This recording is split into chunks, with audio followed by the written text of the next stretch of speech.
გამოვაცხოთ ფუნთუშები შოკოლადის ჩიფსებით. თბილ წყალს დაუმატეთ საფუარი, შაქარი, მარილი, კვერცხი, ზეთი და გადაურიეთ.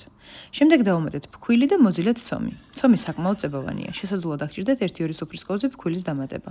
შეგიძლიათ ზეთიც დაისხათ ხელზე და ისე მოზილოთ. ძალიან ეხმარება. გადააკარით საკვები ცელოფანი და დადგით თბილ ადგილას ასაფუებლად. ამოსული ცომი ჩაზილეთ და დაუმატეთ შოკოლადის უდნობი წვეთები. ეს წვეთები შეგიძლიათ ფულთან ერთადაც დაუმატოთ. ესეც კარგად გადაზილეთ და შემდეგ დაყავით 20 ტოლ გუნდად.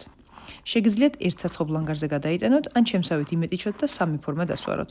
ბოლოს გადაუსვით კვერცხის გულის და რძის მასა.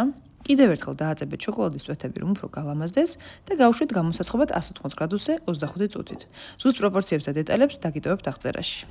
და გემრიელად მიირთვით. როგორ მიფარე, რომ ჩაი არ გავაგესო?